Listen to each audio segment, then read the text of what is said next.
जिस व्यक्ति को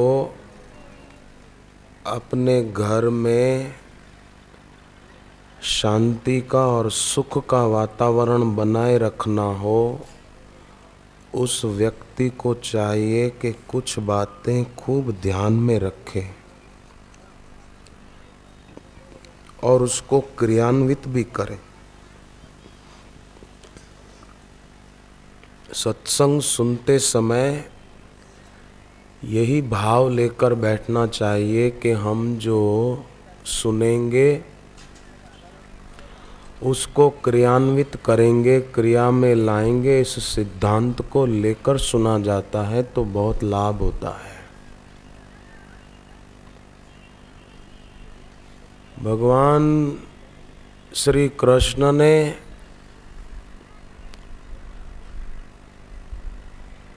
अर्जुन को जो कहा वो अर्जुन ने तत्काल किया।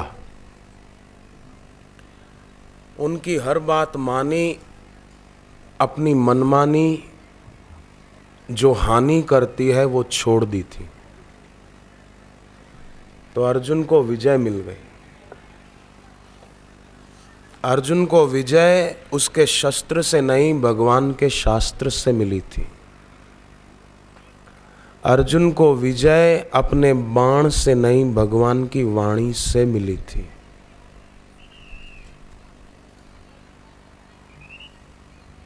अर्जुन को विजय बाह्य उपकरण से नहीं, भगवान के अनुसरण से मिली थी।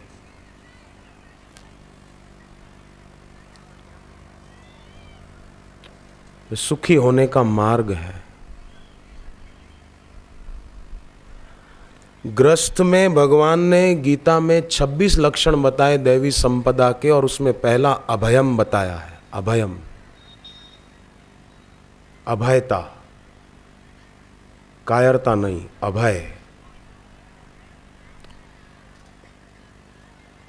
एक आदमी हमेशा बीच सड़क पे ही चलता था, तो किसी ने कहा तुम बीच सड़क पे चलते हो, भले आदमी, कोई गाड़ी पीछे से आ जाए, स्कूटर आ जाए, बीच सड़क पे क्यों चलते हो?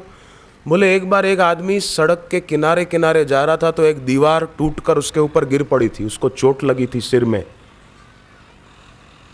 इसलिए मेरे को लगता है क्या पता दीवार गिर जाए, मैं किनारे चलूं, तो इसलिए बीच में ही चलता हूं।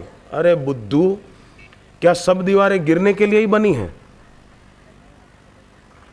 जरा सोचना चाहिए, बुद्धि आगे रखनी चाहिए, काम पीछे करना चाहिए।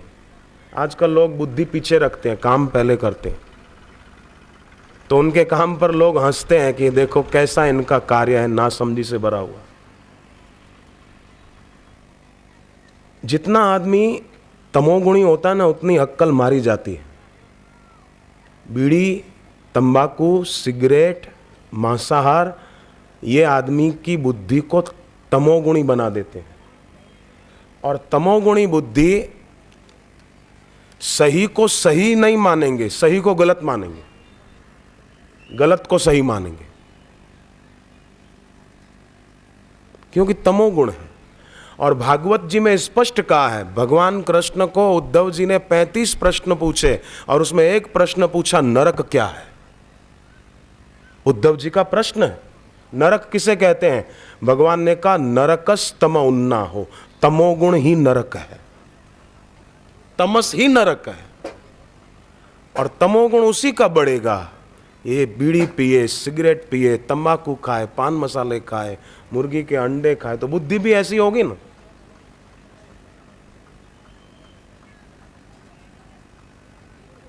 बुद्धि की सात्विकता बढ़ानी चाहिए,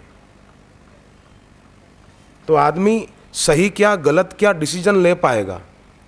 बड़ रखवार रमापति जासू, भगवान बड़े रक्षक हैं, तामसी आदमी नहीं समझ पाएगा।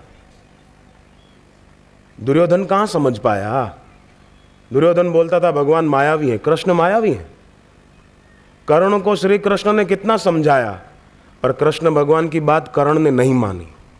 परिणाम क्या आया? अपने हितैषी की बात न माने तो वो व्यक्ति, समझो उसका भविष्य बड़ा खतरे में है। गुरु नानक देव सिख धर्म के आदि गुरु, यात्रा करते करते घूमते घूमते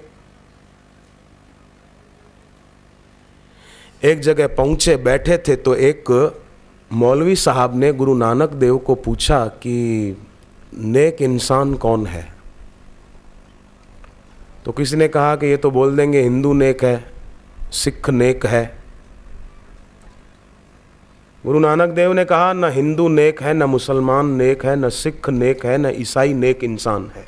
नेक इंसान वो है जो नेक कर्म करता है।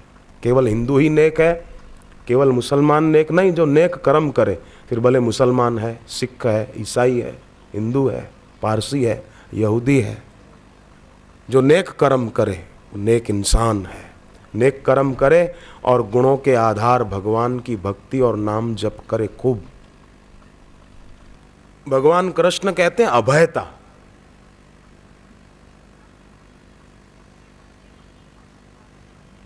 तमोगुण का अभाव, सत्वगुण का प्रभाव।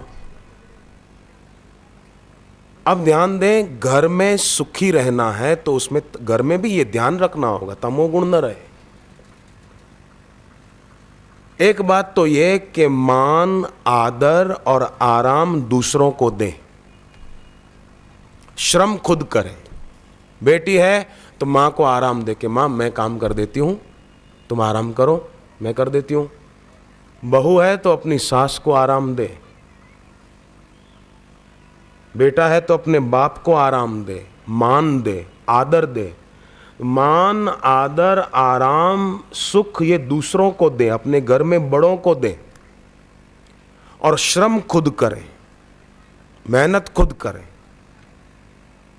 इससे क्या होगा कि एक तो शरीर भी स्फूर्ति वाला रहेगा और अभिमान का अभाव होता जाएगा। मेहनत करने से, श्रमी होने से, पुरुषार्थी होने से स्वयं के सुख भोग और आराम का त्याग किया जाए।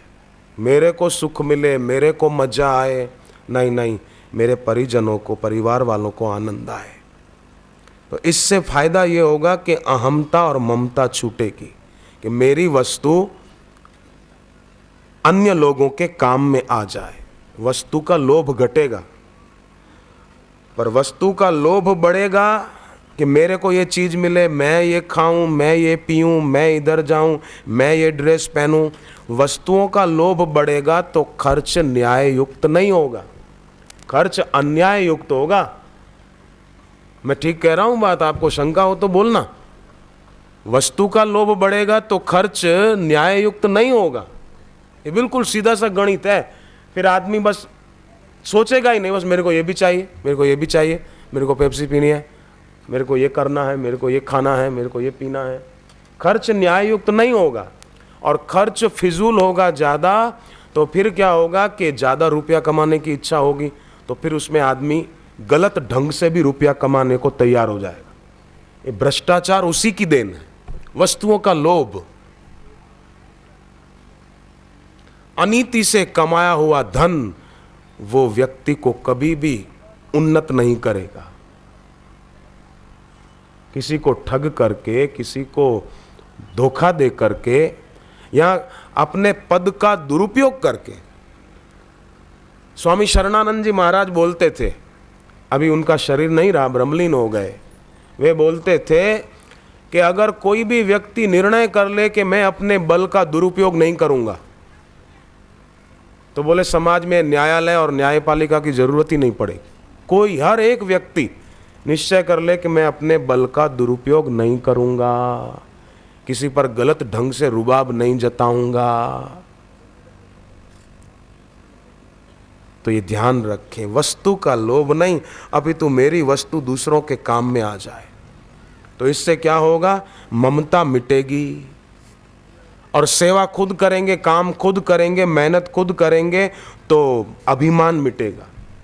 माया का सूक्ष्मपना मैं और मेरा ही है। मैं, ये मैं और ये मेरा मेरा मेरा। आप यहाँ बैठे हैं, अभी बापूजी आएंगे, सत्संग होगा और फिर दर्शन लेके सब लोग जाएंगे घर, तो दोबारा इधर लौट के कौन आएगा? हाँ, कौन आएगा?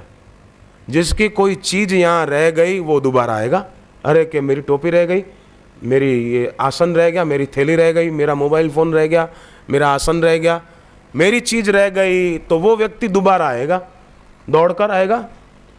उसी प्रकार जब मृत्यु होती है और जीव शरीर छोड़कर जाता है तो दोबारा जन्म लेकर वही आता है जिसकी दुनिया की चीज़ों में ममता रह गई, मेरा मेरा मेरा, वो दोबारा आएगा जन्म लेकर। और जिसकी नहीं रही वो दोबारा क्यों आएगा? तो मैं और मेरा ये कैसे मिटेगा कि आराम, मान, आदर दूसरों को दें, घर के बड़ों को दें और मेहनत खुद करें, अपनी वस्तु दूसरों के काम आ जाए, बहुजन सुखाए बहुजन हिताय। तो इससे मैं और मेरापन मिटेगा। देखो भगवान सबसे बड़े क्यों हैं? कि भगवान मानव मात्र का प्रबंध करते हैं, है ना। माँ के गर्भ में भी 9 महीने 9.5 महीने बच्चे का ख्याल कौन रखता है? कौन सी शक्ति काम करती है? श्वास कैसे चलते हैं? खाया हुआ अन्न कैसे पचता है? रात को सो जाते हैं, सुबह क्या कौन सी शक्ति उठा देती है? आंख देखती है किसकी शक्ति से? तो मानव मात्र का प्रबंध करने से भगवान बड़े हैं। ऐसे ही परिवार में जो बड़ा हो उसको भी चाहिए कि वो दूसरों का ख्याल रखे।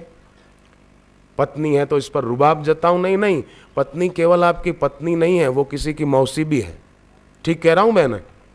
हाँ, आप केवल अपने पति की पत्नी नहीं है, आप किसी की मौसी भी हैं, आप किसी की मामी भी हैं, आप किसी की चाची भी हैं, आप किसी की ताई जी भी हैं, आप बड़ी बुजुर्ग माताएं बैठी हैं तो वो किसी की आजी भी है और किसी की नानी भी है, किसी के बुआ भी लगती है, किसी की भाभी है, किसी की देरानी है, किसी की जेठानी है, किसी की ननंद है ना। तो कई संबंध हैं। तो ये जो संज्ञाएं हैं, चाची, मामी, मौसी या चाचा, मामा, फूफा आदि, ये संज्ञाएं कर्तव्य पालन के लिए हैं, रुबाब जताने के लिए नहीं है किसी पर। तो अपना कर्तव्य पाल के मैं और मेरा हटा दें। मछली पानी में तैरती है ना तो अपना निशान नहीं छोड़ती कि मैं यहां से गई, यहां से गई, यहां से गई। पक्षी आकाश में उड़ता है तो अपना निशान नहीं छोड़ता। इंसान है कि ग्रंथियां बांधे हुए जी रहा है, इसने मेरे को ऐसा कहा, इसने ऐसा कर दिया, इसने ये कर दिया, मैं इसको देख लूंगा, मैं इसको दिन के तारे दिखा दूंगा। तू देखना दिन के तारे, दूसरों को क्यों दिखाता है?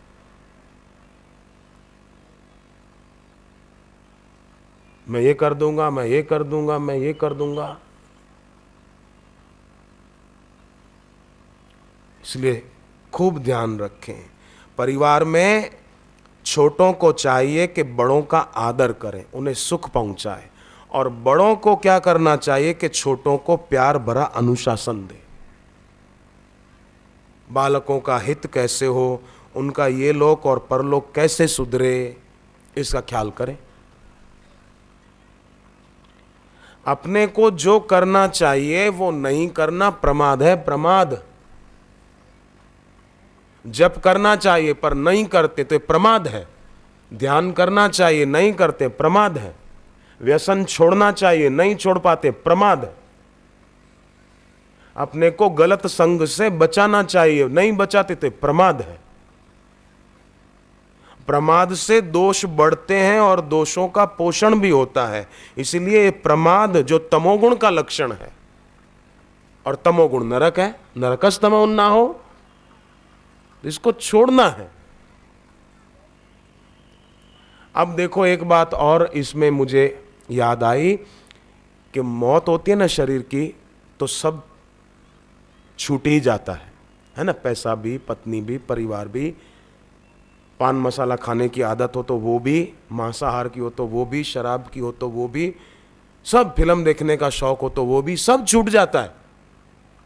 सब सब सब छूट जाता है। तो ये जबरदस्ती जो छूट जाता है ना, तो इससे मुक्ति नहीं होती। मरने के बाद जीव भटकता है, पर जीते जी जो किसी सदगुरु के चरणों में प्रीति करके, श्रद्धा करके, उनसे मंत्र दीक्षा लेकर जप करके जीते जी जो इन सब की आसक्ति छोड़ देता है तो उसकी मुक्ति हो जाती है। उसकी मौत नहीं होती, उसकी मुक्ति होती है। छोड़ने पर मुक्ति होगी, छूटने पर नहीं होगी। छोड़ दे और ये छोड़ने की बहादुरी सबके अंदर है, छोड़ने की शक्ति सबके अंदर है। मैं और मेरापन ये तमोगुण है, इसको छोड़ने की शक्ति सबके अंदर है। अगर नहीं होती तो भगवान क्यों बोलते? शक्ति है, परंतु उस पर एक आवरण ढका पड़ा है। जैसे अग्नि की चिंगारी है तो सही, पर धुएं के कारण अग्नि दिख नहीं रही है, या तो राख के कारण अग्नि दिख नहीं रही है। थोड़ी हवा चले, धुआं हटे, तो अग्नि तो है ही है। पानी होता है ना, पानी में थोड़ी मिट्टी मिल जाए तो पानी मैला हो जाता है। उसी प्रकार व्यक्ति के मन में राग का मैल पड़ गया। राग आसक्ति, इसके बिना नहीं चलेगा, इसके बिना नहीं चलेगा, बीड़ी के बिना नहीं चलेगा, सिगरेट के बिना नहीं चलेगा। संडे हो या मंडे रोज खाओ अंडे। कैसे मूर्ख लोग! संडे हो या मंडे अगर खाएगा अंडे तो मरने के बाद खूब पड़ेंगे यमराज के डंडे। सोच के खाना खाने वाला अगर कोई बैठा हो यहाँ तो। अमेरिका में रिसर्च हुई है कि अंडे में जो पीला पदार्थ होता है उसमें कोलेस्ट्रॉल की मात्रा ज़्यादा होती है। वो जो खाएगा तो उसके शरीर में भी कोलेस्ट्रॉल बढ़ेगा, हाई बीपी और हार्ट अटैक की बीमारी होगी और जल्दी मर जाएगा।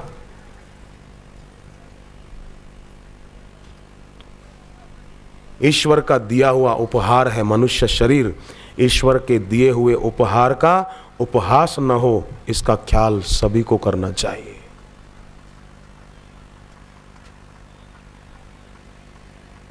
रविंद्रनाथ टैगोर एक कहानी सुनाते थे कि एक भिखारी अपने झोले में कुछ चावल रखकर भीख मांगने निकला। सामने देखा सुबह सुबह राजा आ रहा है रथ पे बैठकर। भिखारी ने सोचा कि राजा से ही मांग लूंगा, जीवन भर किसी से मांगना नहीं पड़ेगा। राजा जो निकट आया, भिखारी राजी हो गया कि वाह वाह, आज तो सुबह सुबह राजा ही मिल गया, कभी किसी से मांगना ही नहीं पड़ेगा। पर राजा जो निकट आया, भिखारी कुछ मांगे उसके पहले राजा ने कहा कि तू मुझे कुछ दे। भिखारी बोलता है, क्या बोलते हो, आप सम्राट हो? बोले, हाँ, मुझे पंडित ने कहा है, राजपुरोहित ने, कि आज सुबह सुबह जो कोई मिले उससे कुछ मांग कर ले आओ, नहीं तो तुम्हारे ऊपर संकट आने वाला है, कुछ विधि करेंगे, कुछ दे दे। अब भिखारी मरता क्या ना करता, राजा मांग रहा है, ना कैसे बोले, तो अपने झोले में से एक चावल का दाना निकाल के दे दिया कि ले जान छोड़। अब राजा को भी कोई भूख तो थी नहीं, राजा को पंडित ने कहा था विधि करनी थी तो ले लिया दाना। राजा चला गया, भिखारी सारा दिन कुछ मिला नहीं, शाम को अपनी झोपड़ी पर गया।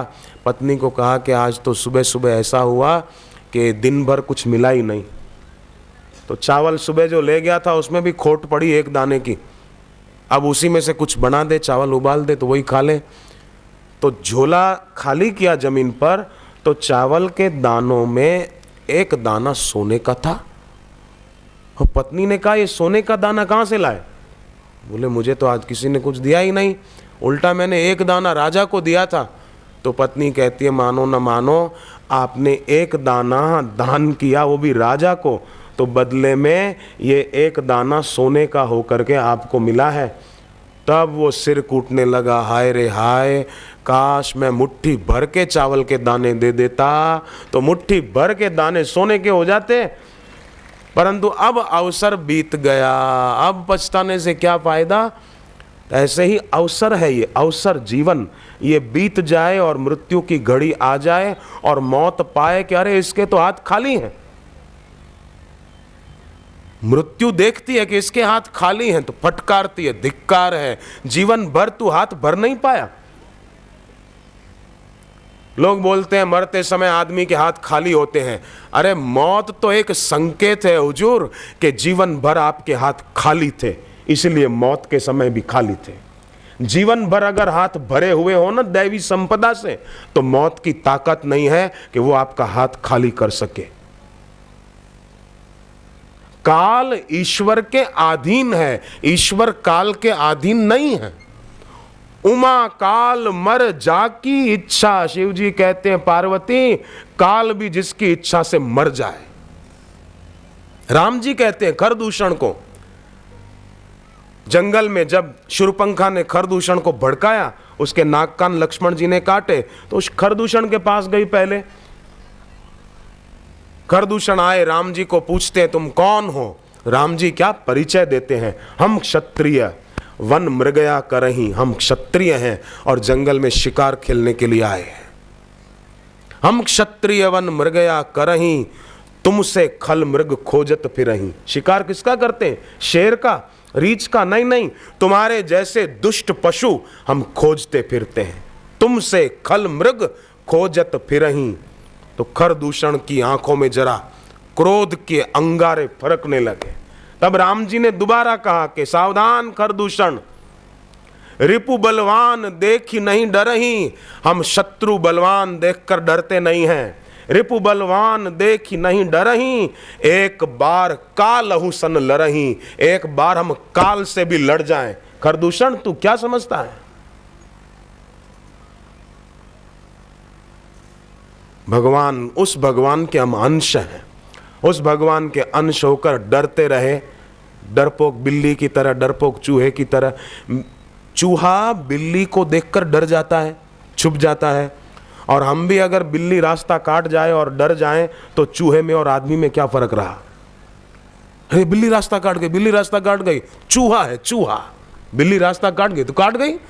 तू राम राम कहता हुआ चला जा, तुझे विश्वास नहीं है, सुनी सुनाई बात पर विश्वास है कि बिल्ली रास्ता काट जाए तो अपशकुन होता है, पर यह शास्त्र की बात है। मंगल भवन अमंगल हारी, अमंगल दूर होते हैं नाम जप से, ये शास्त्र की बात है। शास्त्र की बात पे भरोसा नहीं, सुनी सुनाई लोगों की बात पे भरोसा है। बिल्ली रास्ता काट गई तो अपशकुन हो गया।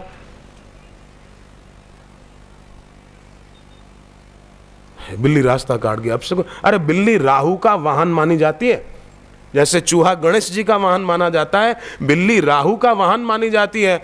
बिल्ली रास्ता काट के राजी हो जाओ, वाह वाह राहु राजी है, बढ़िया होगा, कोई विघ्न दूर होने वाला है, हरि ओम, वाह वाह वाह वाह। पॉजिटिव सोचो ना, सकारात्मक सोचो। निषेधात्मक विचारों का परिणाम ध्वंसात्मक होता है और सकारात्मक विचारों का परिणाम विकासात्मक होता है, उसका परिणाम बहुत बढ़िया होता है। निषेध निषेध, नकारात्मक, नेगेटिव थिंकिंग, ये हो जाएगा वो हो जाएगा। हिम्मत न हारिए, प्रभु न बिसारिए, हंसते मुस्कुराते हुए जिंदगी गुजारिए। समर्थ स्वामी रामदास बाबा काशी जाना चाहते थे, तो अपने शिष्यों को कहा कि मैं काशी जाऊंगा, कुछ दिन अकेला रहूंगा। तो शिष्य बोलने लगे कि हमें ले चलो, हमें ले चलो, हम सेवा में चले। तो स्वामी रामदास बाबा, शिवाजी के गुरु, उन्होंने एक शिष्य को पसंद किया, एक लड़का 12 साल का, शिवराम उस लड़के का नाम, उसको पसंद किया और कहा बेटे चलने को तो कई तैयार हैं, पर मैं चाहता हूं तुझे ले चलूं, तू चलेगा मेरे साथ? शिवराम ने कहा कि जरूर गुरुदेव, जहां ले चलोगे वहीं मैं चलूंगा। शिवराम कहता है समर्थ स्वामी रामदास को, चलने को तो कई तैयार थे, पर स्वामी रामदास बाबा ने एक 12 साल के लड़के को पसंद किया। बच्चे हैं ना, बच्चे कोरे कागज की तरह है, जैसे कोरे कागज पर जो लिखना चाहो लिख सकोगे, ऐसे अपने बच्चों को जरा अच्छे संस्कार देना। शिवराम समर्थ स्वामी रामदास जी को कहता है, जहां ले चलोगे वहीं मैं चलूंगा, जहां ले चलोगे वहीं मैं चलूंगा, तेरे पीछे पीछे गुरुवर चलता रहूंगा, तेरे पीछे पीछे गुरुवर चलता रहूंगा, तेरी पूजा अर्चन करता रहूंगा, तेरी पूजा अर्चन करता रहूंगा, तू ही सच्चा ईश है मेरा कहता रहूंगा, तू ही सच्चा ईश है मेरा कहता रहूंगा, जहां ले चलोगे वहीं पीछे पीछे गुरुवर चलता रहूंगा, जहाँ ले चलोगे वहीं मैं चलूंगा, तेरे पीछे पीछे गुरुवर चलता रहूंगा। कैसी बढ़िया बात। 12 साल का लड़का कैसा श्रद्धालु, कैसा आस्थावान।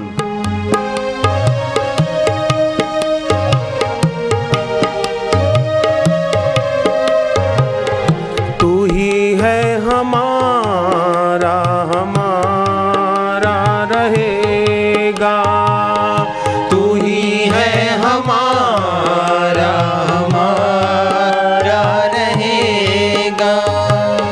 जगत दिखता है बदलता रहेगा, जगत दिखता है बदलता रहेगा, तुम जो कहोगे वही मैं करूँगा, तुम जो कहोगे वही मैं करूँगा, तेरे पीछे पीछे गुरुवर चलता रहूँगा, तेरे पीछे पीछे गुरुवर चलता रहूँगा।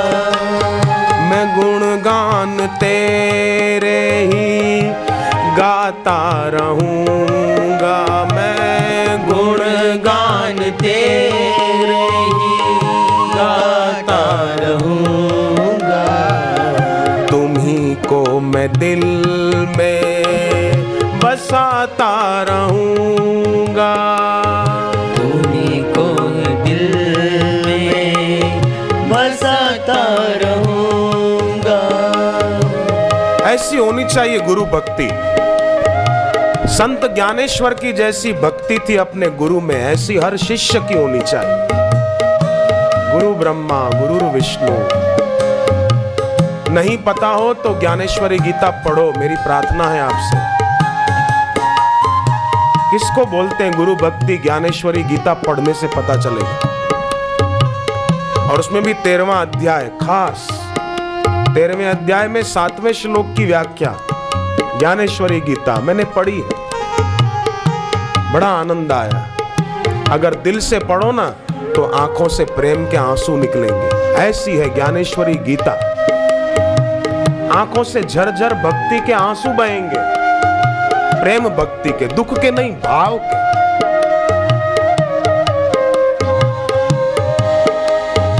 भक्ति बढ़ेगी, भक्ति सब सुखों की खान है।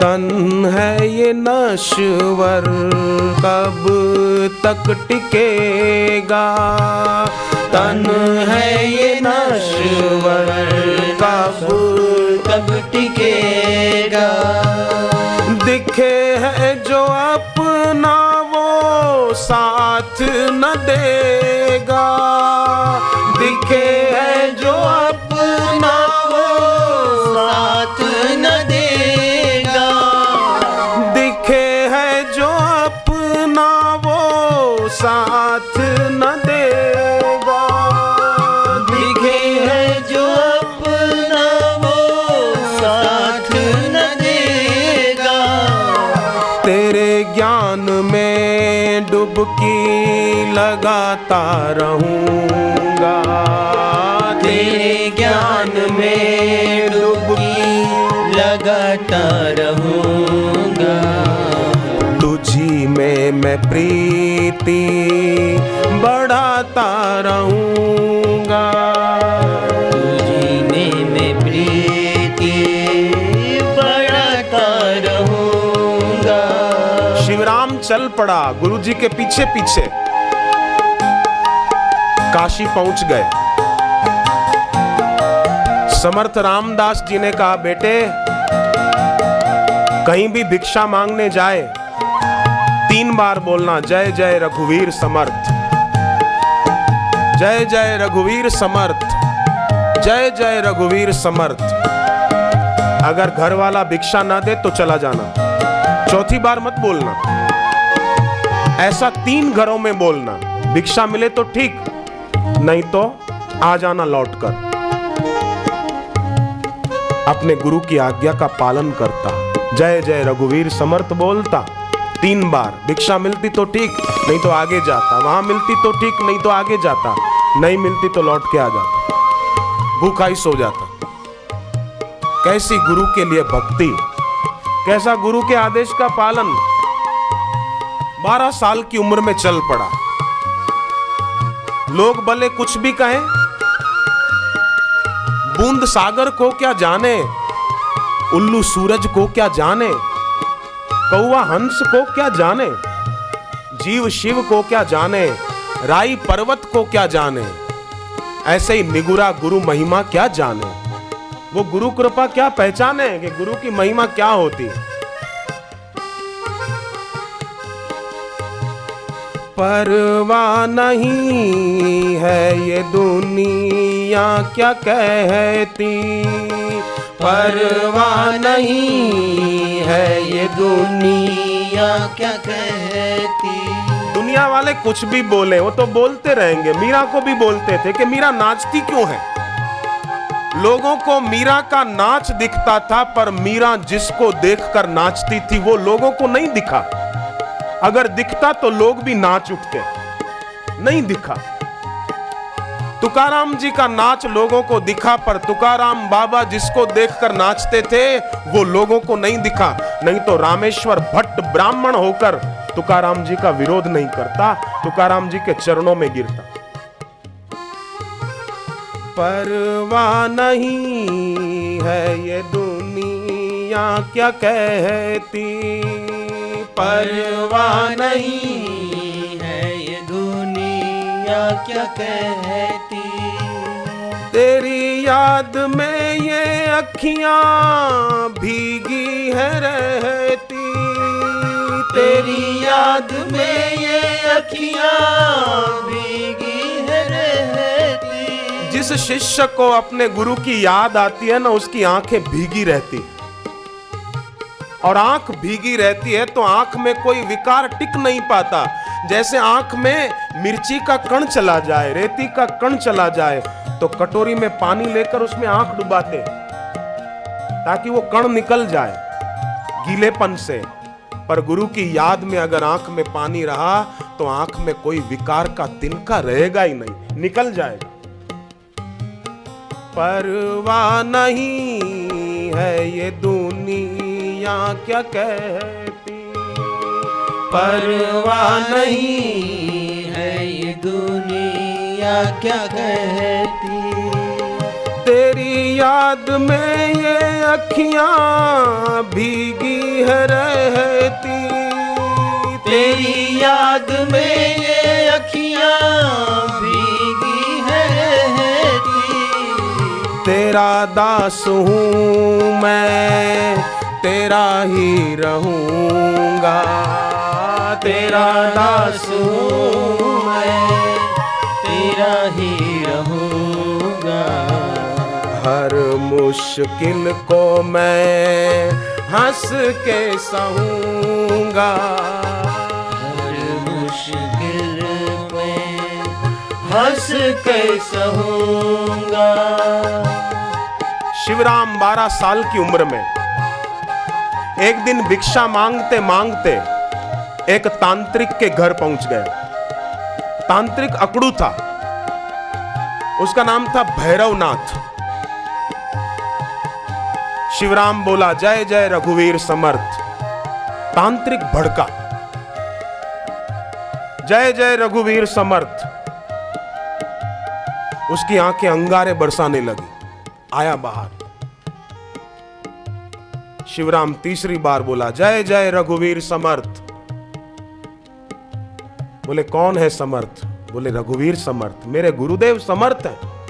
बोले अच्छा तेरे गुरु समर्थ हैं? बोले हां, मेरे गुरुदेव समर्थ स्वामी रामदास हैं। बोले मैं देखता हूं तेरे गुरु समर्थ का सामर्थ्य। कल सुबह सूरज उदय होगा ना, तेरे जीवन का सूरज अस्त हो जाएगा। तेरे गुरु में सामर्थ्य हो तो दिखा दे सामर्थ्य।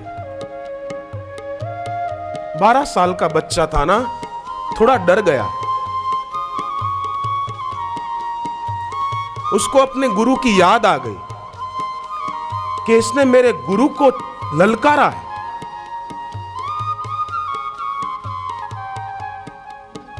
लौट आया अपने गुरुदेव के यहां। गुरु रामदास जी के चरणों में उस 12 साल के शिवराम ने प्रणाम किया। सोचा उसने एक क्षण के लिए, क्योंकि बच्चा था ना, अभी छोटा था, उसको लगा कि शायद मेरी मृत्यु है। तांत्रिक बड़ा खतरनाक था, देखने से भी ऐसा लग रहा था। अपने गुरु को बताई बात कि गुरुदेव, मेरे को एक तांत्रिक ने ऐसी धमकी दी है कि मैं तेरे को देख लूंगा, सुबह सूरज उदय होगा तो तेरे जीवन का सूरज अस्त हो जाएगा। गुरुदेव, तब गुरु समर्थ स्वामी रामदास बोले, बेटे बस इतनी सी बात है, मैं तुझे एक मंत्र देता हूं, तू जप कर, कुछ नहीं होगा। बच्चा भाव में आ गया, 12 साल का।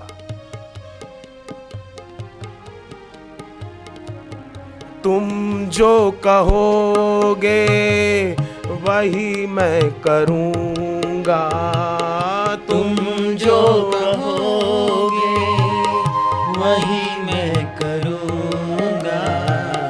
तेरी पूजा अर्चन करता रहूंगा, तेरी पूजा अर्चन करता रहूंगा। करुणा से तेरी मैंने सत्य है जाना, करुणा से तेरी मैंने सत्य है जाना। चाहत न दूजी अब तो तुम्ही को है पाना, चाहत न दूजी अब तो तुम्ही को है जाना। वो कहता है, गुरुदेव मुझे जीवन न मिले तो कोई बात नहीं, मुझे आप मिलो बस। अगर मेरा शरीर छूट जाए तो दूसरा जन्म हो तो भी मैं आपको ही अपना गुरु पाऊं, मुझे और कुछ नहीं चाहिए।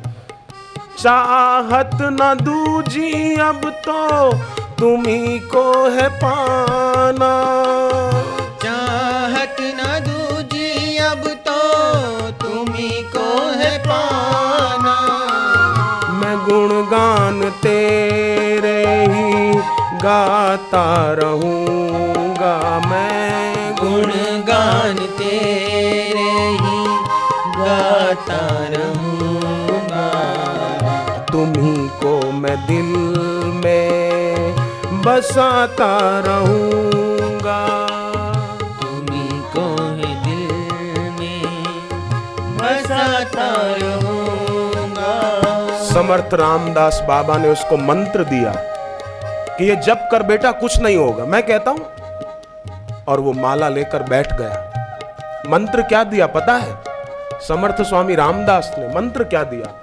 बस इतना ही, गुरुर ब्रह्मा गुरुर विष्णु गुरुर ब्रह्मा गुरुर विष्णु गुरुर ब्रह्मा गुरुर विष्णु गुरुर ब्रह्मा गुरुर विष्णु बोलता गया और उसकी आंखें आंसू बरसाती गई कि मेरे गुरुदेव सचमुच समर्थ हैं। तांत्रिक भले कितनी भी धमकी दे, पर मेरे गुरु की कृपा मेरे साथ है, मेरा बाल बांका नहीं होगा। गुरु ब्रह्मा गुरुर विष्णु गुरुर ब्रह्मा गुरुर विष्णु गुरुर ब्रह्मा गुरुर विष्णु। रोम रोम उसका रट रहा था, केवल जीभ नहीं बोल रही थी, उसका दिल बोल रहा था, उसकी आंखें बोल रही थी। रोम रोम गुरु को रटे, उसका रोम रोम गुरु को रट रहा था। सहजोबाई कहती है राजस्थान की, गुरु आज्ञा दृढ़ कर ग्रहे गुरु मत सहजो चाल। गुरु की आज्ञा दृढ़ता से माने और गुरु के कहे अनुसार चले। रोम रोम गुरु को रटे, उसका रुआ रुआ गुरु को रटे। सो शिष्य होए निहाल। गुरु ब्रह्मा गुरुर विष्णु गुरुर ब्रह्मा गुरुर विष्णु रट रहा था। सुबह का सूरज उदय हुआ उल्टा उस शिवराम ने अपने को ज्यादा स्वस्थ महसूस किया, तन से, मन से, बुद्धि से अपने को पुष्ट महसूस किया। गया अपने गुरु के चरणों में प्रणाम किया कि गुरुदेव सूरज उदय हो गया। गुरु ने बच्चे के सिर पर हाथ रखा कि बेटे जा उस तांत्रिक को बोल कि क्या हुआ, क्या हुआ। तुम तो कहते थे सुबह सूरज उदय होते ही तेरे जीवन का सूर्यास्त हो जाएगा, जाके बोल भैरवनाथ को फिर से सुना दे जय जय रघुवीर समर्थ। वो गया उस तांत्रिक के पास और तांत्रिक भी कहता है सचमुच मान गया तुम्हारे गुरु समर्थ हैं। वो तांत्रिक भी आकर समर्थ के चरणों में गिर पड़ा और माफी मांगी। तांत्रिक भी समर्थ रामदास जी का भक्त बन गया और शिवराम गदगद कंठ से अपने गुरु को कह रहा है, क्या कह रहा है? तेरे नाम में है गुरुवर आनंद ही आनंद, तेरे नाम में है गुरुवर आनंद ही आनंद। सचमुच गुरु के नाम में आनंद ही आनंद है, खुशी ही खुशी है, सुख ही सुख है। पर लोग ऐसा सुगम रास्ता छोड़कर दुर्गम मार्ग पता नहीं क्यों पकड़ते हैं, बात समझ में नहीं आती। ऐसे गुरु मिलने के बाद तो बस इतना ही करें, मान आदर आराम दूसरों को दें, श्रम खुद करें, स्वयं के सुख भोग और आराम का त्याग, अहमता ममता छूट जाएगी। मेरी वस्तु दूसरों के काम आ जाए तो मैं मेरा मिटेगा, मैं मेरा मिटा तो माया का सूक्ष्मपना मिटा, बस कल्याण हो गया।